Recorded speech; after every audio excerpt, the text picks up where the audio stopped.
Do you have a suggestion for a Rockstar Impact Podcast guest? Go to impactpodcast.com and just click Be a Guest to recommend someone today.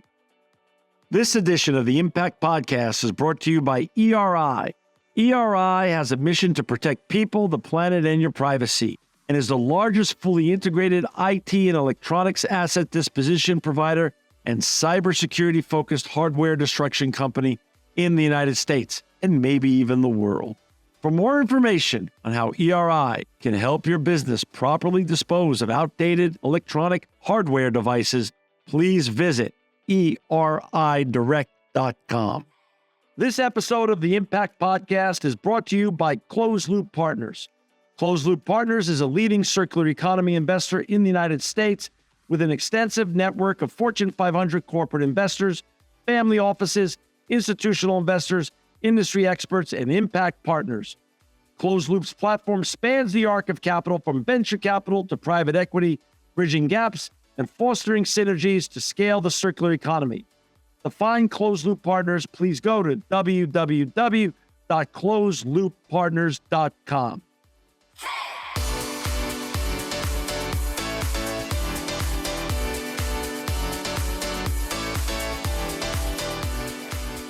Welcome to another edition of the Impact Podcast. I'm John Shingarian, and I'm so honored to have with us today Nayada Kumbuli. She is the head of investments for the Visa Foundation. Welcome today to the Impact Podcast.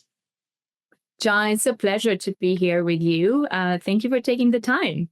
So the Visa Foundation, of course, we all love using our Visa charging credit cards in the United States and around the world. But the Visa Foundation is something I've never thought about. I'm sure our listeners and viewers have never thought about. So we're going to get into that in a second, all the great and important work you're doing with your colleagues over at the Visa Foundation. But before we do that, share a little bit of your backstory. How did you get into this very impactful work that you're doing? Where did you grow up and how did this journey go for you? Oh, that's a fun question, John. So I was born and raised in Albania, Eastern Southern Europe, during communism. And then I had the privilege and the luck to win a merit-based scholarship to finish my last 3 years of high school in Singapore. Wow. And the reason why I mention that is because it completely changed my trajectory from a career perspective, from what I was interested in, where the opportunities could be. There, I was introduced to the power of microfinance, quite frankly, and that was a moment that really unlocked the opportunity of how capital, sometimes small pools of capital and sometimes large pools of capital, can really be used for social good and for social change. And I moved to the US to go to college here in a very, very cold state of Minnesota, and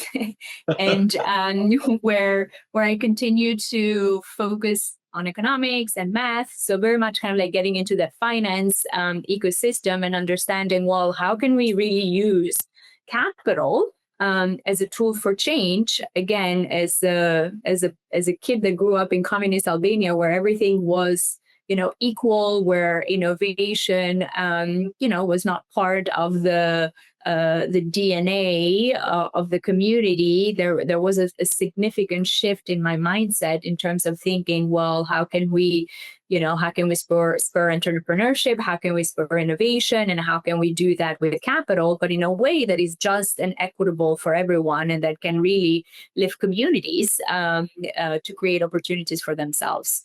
Then I moved to Calvert Impact Capital, which is one of the pioneers in impact investing. And that's where I really, built my investment knowledge, anywhere from a technical perspective to an impact perspective as well.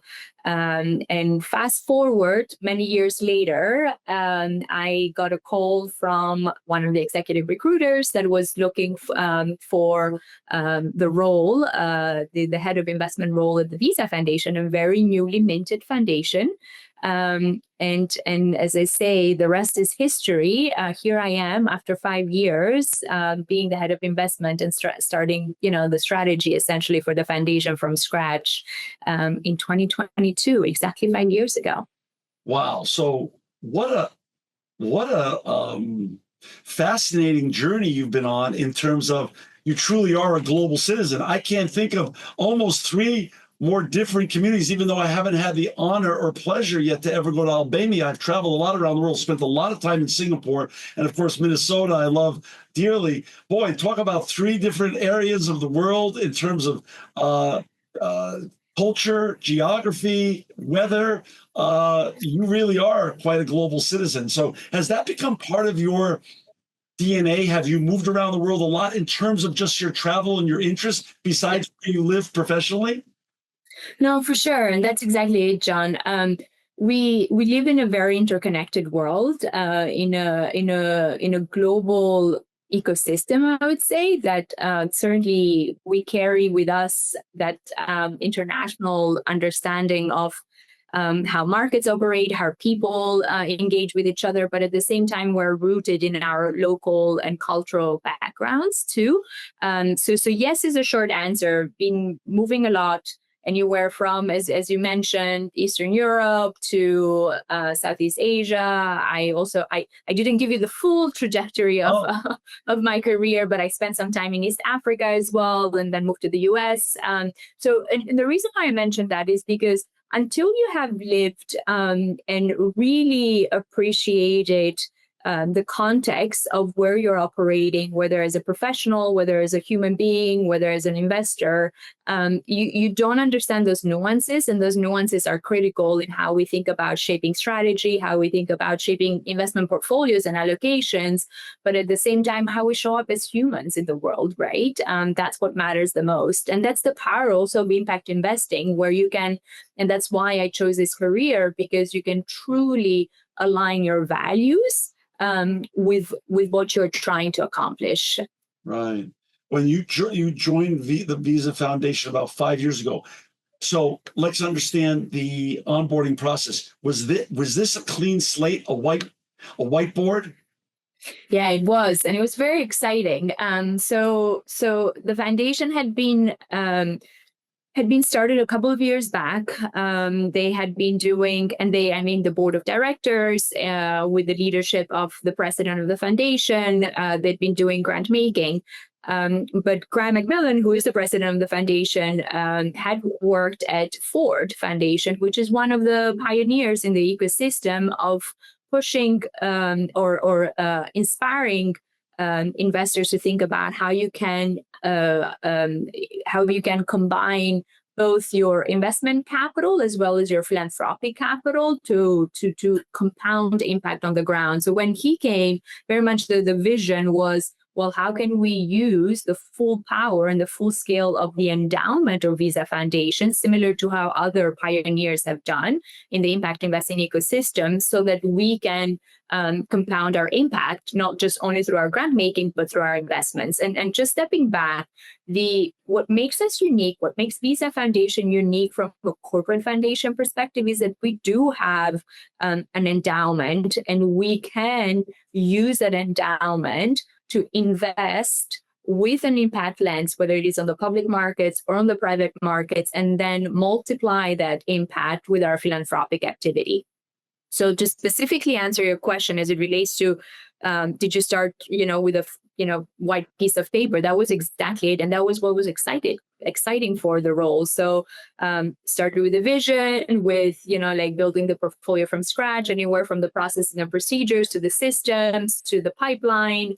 And fast forward 5 years from now, from 5 years as of, a couple of days ago, we have about 50 partners around the world. On the investment side, we've allocated about $350 million in capital in a combination of grants and investments, and we've impacted about 8 million small businesses. So the reason why I mentioned those numbers is because what is more meaningful is that there's been progress, but also the impact is felt in those communities. So kind of like going back full circle to what you were saying, the travel, the global mentality, the local partners, that part of my DNA was also built into the strategy and what we've accomplished today. Well, what I find with people like you then is that the more traveled you truly are and immersed in other cultures throughout your life and your career, it just gives you a richer perspective, both in your lifetime decision making when you're deciding about family and where you want to live, but also in your career and what you do. And it's just so nice to have all the diversity of perspectives that just make you just richer in your thinking processes and decision making processes. That's exactly it. And John, I would say that that has been also one of the cornerstones of the investment strategy that we have set for the foundation. The diverse perspective was key. And the reason why was both as it relates to the financial return. So at the end of the day, what I'm excited about is that we have built an investment portfolio that has a dual mandate on generating attractive financial returns, very well in line with benchmarks and what other peer, endowments, whether foundation endowments or university endowments, are accomplishing, and that social impact that is measurable over time and documented. But at the same time, the way we've done that is by investing in those funds and fund managers, because we don't invest one entrepreneur at a time or in one small business at a time. We just don't have the capacity. And partly we also don't think it's our role. We think it is more important to put the power of capital and those resources in the hands of those fund managers that have strong boots on the ground, understand the local market context really well, understand the nuances, where the dislocations are, where the innovation is happening, and do the work themselves. So that difference in perspective has been key to our mandate, and our initial financial returns show that is a winner strategy. And I can share that other institutions, whether it is the IFC, International Finance Corporation, the investment arm of the World Bank, and others, there's a ton of research that shows if you're investing in fund managers that bring diverse perspectives to the table, you are making better returns, both financial and impact returns. So I got in the elevator with you today in DC and you introduced yourself and you said you're the head of investments for the Visa Foundation. Well, what would be the elevator pitch there? What would I say? Well, what do you do there as head of investments? What's the vision? What's your vision? Yeah, we allocate capital in a smart and innovative way to empower entrepreneurs around the world to create impact in their communities. Man, I'd say when you got off the elevator, I'd say, I like what she does. I wish I was doing that. That's a great mandate. So let's talk about small businesses. The numbers are compelling. 50 countries in 5 years, 50 countries, 8 million businesses. Talk a little bit about what the learnings you've had over the last 5 years in terms of the biggest challenge that small businesses have today, and why this is really the cornerstone of your vision in terms of support of small businesses around the world. Yeah, I mean, we believe strongly, both at Visa and at Visa Foundation, that small businesses are the backbone of all economies, and empowering the small businesses to grow, become resilient, and create that multiplier effect in their communities is key.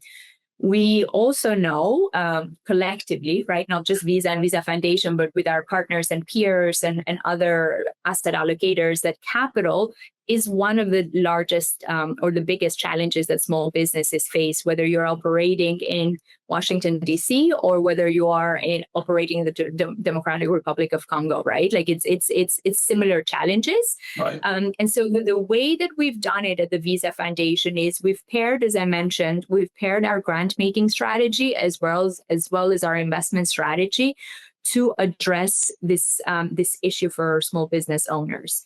On the grant making side, we are supporting small business owners with financial education, digital education, with business training, access to networks. So everything that they need in order to be ready when they receive that capital or when they have that capital to grow their businesses. And then on the investment side, what we're doing is, as I mentioned, is we are allocating capital in the hands of those fund managers and investors on the ground that know which businesses need this capital, know how to transfer that capital and those resources in a smart, fast, and innovative way, so that pairing of capital plus skills create that long-term sustainability that is needed for small business owners to operate in a pretty challenging market. And again, that is the true whether you're operating here in the US or somewhere else around the world. And in theory, or in reality, the funds that you invest in around the world are the subject matter experts locally and culturally speaking on a geopolitical basis. That's exactly it. So perhaps to give you an example, we recently made an investment in EWA Capital in Latin America, based in Colombia. A phenomenal Patricia, who's the general partner of the venture capital fund. That again, venture capital fund, investing in innovation, in high growth startups that are, creating disruption from an AI perspective, from a fintech perspective, from an e-commerce, supply chain, all of it.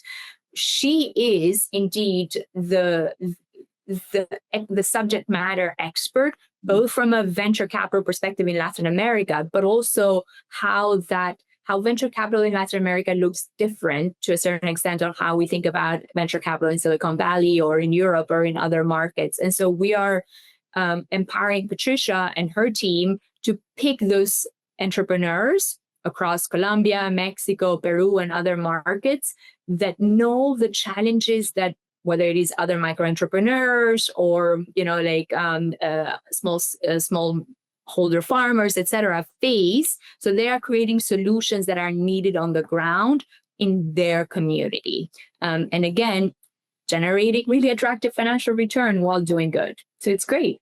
So let me understand this now. So if you've invested in about 50 countries over the last 5 years, how many funds does that represent? Now, you said 8 million businesses. Now talk about the middle. I want to understand the middle, because the 50 countries is one number, the 8 million businesses is another, and there's a large amount of funds you've invested in. So would that be 50 funds, one per country, or a much greater number? Yeah, no, that's a great, and that number around 50 countries and 8 million small businesses is a combination of both our investment activity as well as our grant making activity. So on the investment side and on the private market side only, and this is where the CIO in me kicks in, right? Okay. It's about 40 of those funds, and they span anywhere from venture, private debt, absolute return, and real assets. So cross asset classes again, and some of them. So on the venture side, what you would expect a fund like EWA Capital that we were talking about is they would probably invest in about, anywhere from 20 to 40 companies.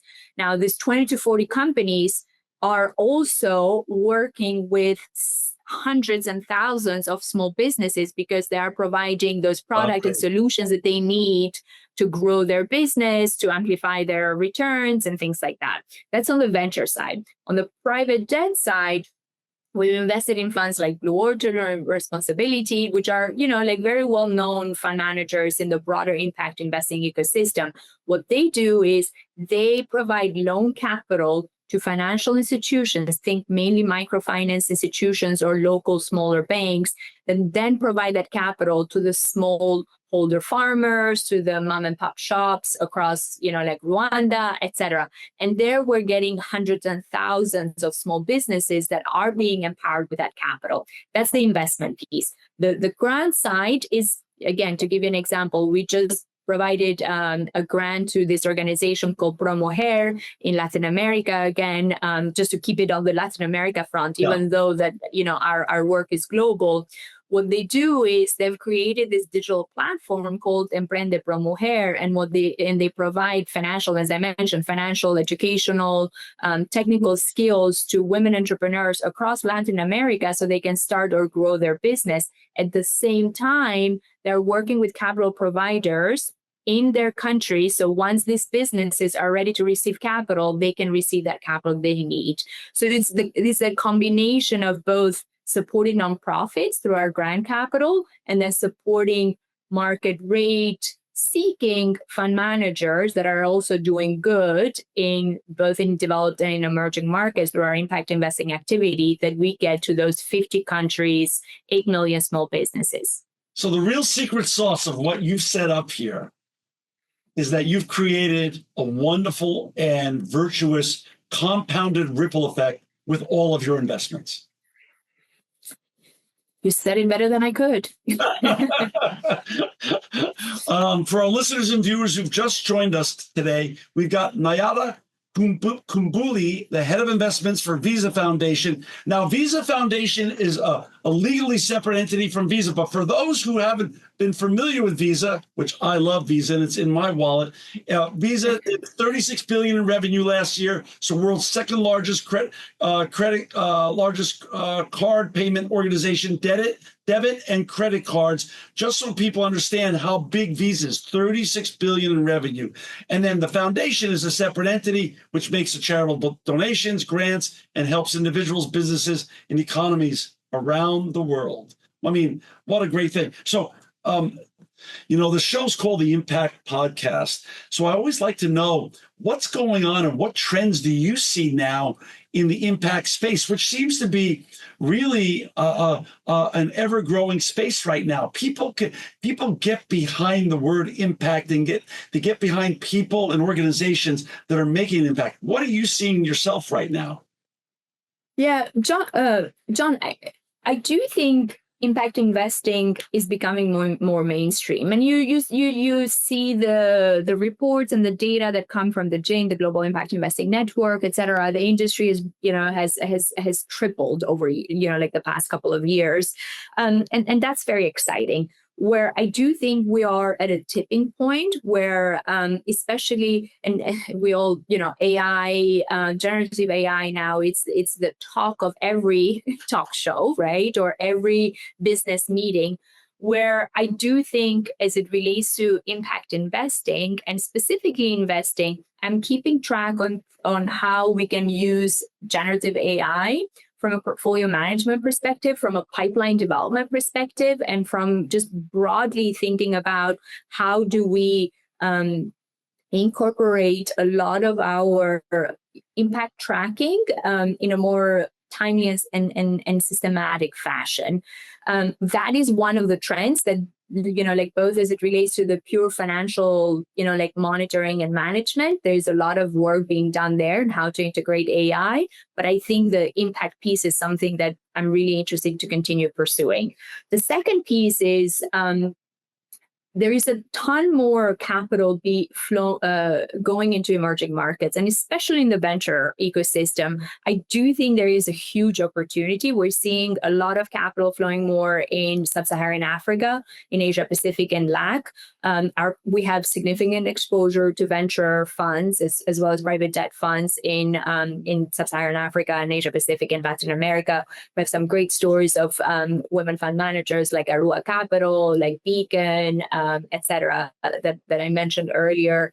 So that's a second trend of really thinking about how are we reducing that perceived risk of investing in emerging markets, and especially investing in venture and emerging markets, knowing that the exits, the track record in the traditional investor lens is not quite there yet, but we feel very optimistic. And then the third thing I would mention too is innovation around impact-linked return for fund managers. I'm really excited to see that more and more on some of the funds that we're investing in, where again the impact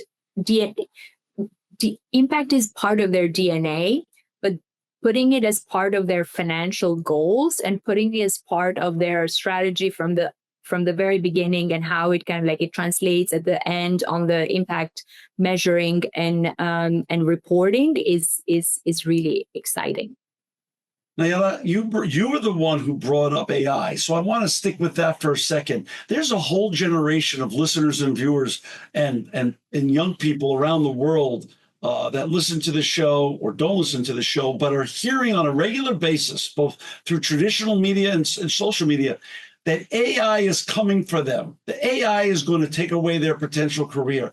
What is your advice to the next generation of young people that are looking to be like you, that can earn a living, make a living, but make an impact? And why shouldn't they fear AI? And how can they differentiate themselves and rise above and not have that dread that AI is coming for their career?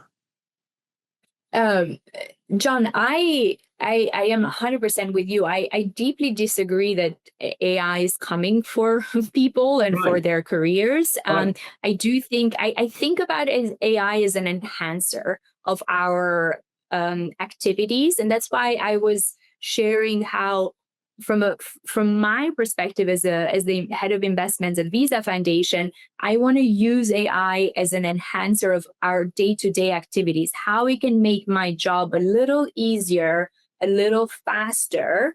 But the key is to know when sometimes that human analysis needs to happen. It goes back to what we were talking earlier, that you can be the best investor in North America, but if you do not have good partners, or if you don't have good knowledge of how investing is done in sub-Saharan Africa, you may not make the same returns. And so I think about AI the same way. You'd get a ton of information, but if you do not have the initial knowledge to know that this information is good or it's not good, then you're not going to be able to use it effectively. So I do encourage younger generations to, and this is maybe the mom in me talking, but to be curious, continue learning, continue building your critical thinking skills, not taking AI for granted. And the answers that you're getting, whether it is from ChatGPT or other places, are the right answers, but also not discounting it, right? Really using it smartly. And I think all of us in our industry are thinking about how do we improve our work, make it faster, make it smarter, make it better by using it, but keeping human at the center. Absolutely. And I want to ask you this. So I have children that are 39 and 32. So now they have children. So now I have grandchildren. How old are your children? What's their age? I have two boys, one who's 7 and one who's 5. So they're still young. They don't know about it yet. So good. Let's talk about that. So with my grandchildren and your children, same generation now, what I feel is happening is this, and you're the perfect example. That's why I bring this up. When I was 21 years old, I grew up in New York City. All the business I did for my dad was in the advertising business. So all the business we did was in person. Lunches, dinners, and meetings were all in person. So in person was ubiquitous to all of us. There was no technology even, so to speak. Now your children and your grandchildren and my grandchildren are growing up, and they're digital natives. They're all going to have the same digital tools available to them. So that's become ubiquitous. But what's not ubiquitous is your experience. Look at your experience. You're the perfect example in that. Look at all the countries you've either lived in, got educated in, and spent a fair amount of time in, and all the countries you've traveled in during your career. So you have personal fluency, personal skills, social fluency, cultural fluency, geographical fluency that most people don't. Most people don't. And my argument for the next generation is that's what's going to set them apart. Their people skills, because look at what's happened since 98. 98 was the year Google was founded. So just a mere 27 years. And then you take COVID. So since 98, the world has gotten more isolated because more people are online and not in person. Since COVID, that's only accelerated so that we're more isolated than ever before. having your type of skills and your type of journey is what's going to set apart your children and my grandchildren from everybody else. Is that you believe a truth? It resonates with me, and I would say you're talking about emotional intelligence, and emotional intelligence is built by spending time with other people, by listening, by learning, by also putting yourself on other people's shoes, right? And so these are all skills that naturally they're not going to be taught through Gen AI. I'm not saying that Gen AI cannot be helpful, even for, there are ways that you can use Gen AI to support on certain skills, but I cannot underscore enough the importance of spending time with people, seeing, and this is part of also the sometimes the controversial topic around return to office, right? Like policy of whether, Exactly. Is it a good thing or it's not a bad thing? Do I spend my time commuting, etc.? I do see as a leader as well that spending time with my team in the office builds trust, and trust is the currency of the world, right? At the end of the day, again, I will go back and say, you can be the best investor, the best financial, analyzer. But if you're not the person that you're putting the money to, if you do not trust that fund manager or that small business that they're going to do right with that capital, it doesn't matter, right? And so again, building trust with people and seeing how people are interacting in different environments is critical. And AI is not going to replace you getting on a plane, going to Colombia, meeting the fund manager, and understanding once you meet that person in person through all the pattern recognition that you've developed from your compounded learning throughout your life, if that's the right person to manage the investment that you want to grant. That's exactly it. Yeah, that's exactly it. Right. That's fascinating. Now for our let's also stick on the young people's discussion. So there's a whole generation that are listening that want to continue to learn, and they're learning from you, and they're learning from other great people like you that are doing this important impact work. What do you wish you knew before you started working for Visa that now has become a lesson with 5 years in arrears now? Yeah, I would. So I would say two things. And one is what we were just talking earlier. People matter more than spreadsheets, right? Like the right partners can make the difference between success and failure, right? At the end of the day, I've learned throughout my career, 20 plus years career, that spending as much time understanding the people behind the project as I do with the numbers. So that's critical. So well and then the said. other thing, and this is harder for me to say because I was mainly a numbers person. That was, my career. That's been my career throughout all these years, is the importance of storytelling. And what I mean by that is numbers without a story do not mean much.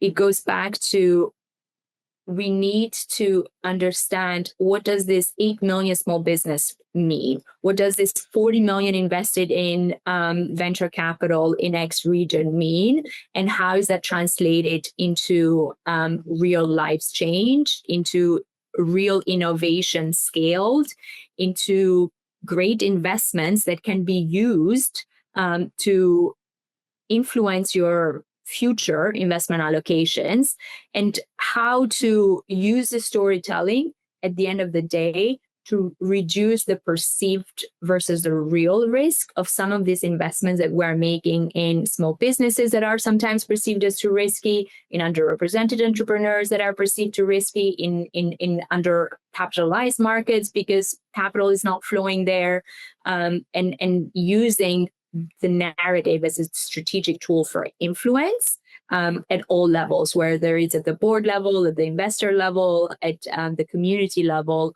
so that we can allocate more capital for change. That's such a brilliant thought that you just said, such a brilliant lesson. Spreadsheets aren't memorable, stories are memorable. Yeah, That's exactly it. That's so wonderful. You have 5 years now behind you, and with a massive success, obviously. What are you looking forward to the next 5 years? You're very young. You've already had a lot of success. You're running a great organization, obviously, and it's going well. What do you want to do the next 5 years at the Visa Foundation? Yeah, I would say accelerate our impact.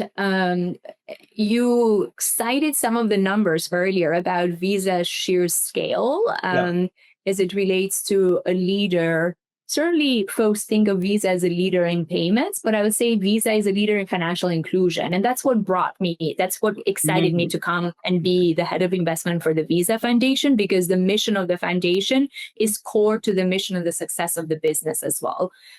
So being able to leverage the strengths of the company to continue making financial inclusion, accelerating financial inclusion and providing opportunities to those entrepreneurs that have been left behind is what excites me and what gets me up and running every day, in addition to my 2 young children. Of course they do. And do you put out an annual report of some sort that discusses all the great and important work that you and your colleagues are doing?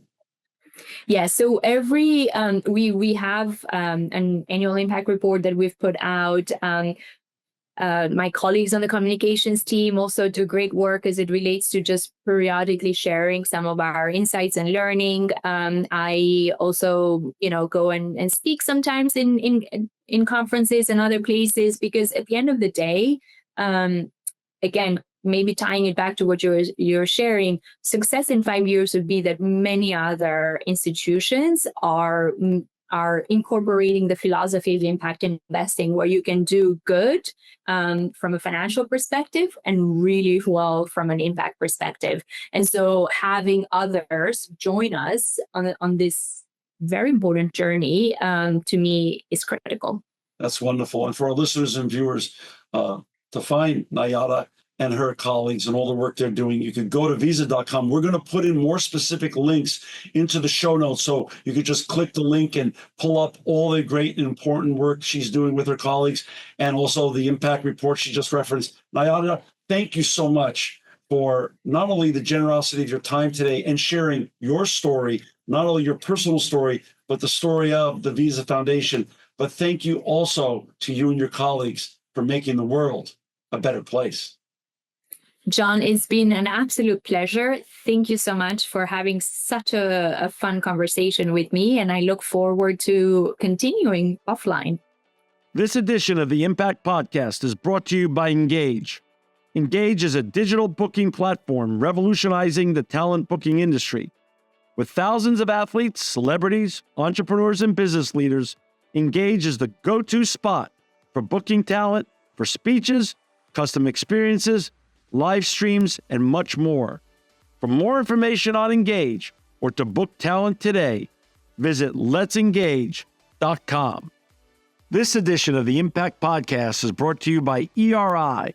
ERI has a mission to protect people, the planet, and your privacy, and is the largest fully integrated IT and electronics asset disposition provider and cybersecurity-focused hardware destruction company in the United States, and maybe even the world. For more information on how ERI can help your business properly dispose of outdated electronic hardware devices, please visit eridirect.com.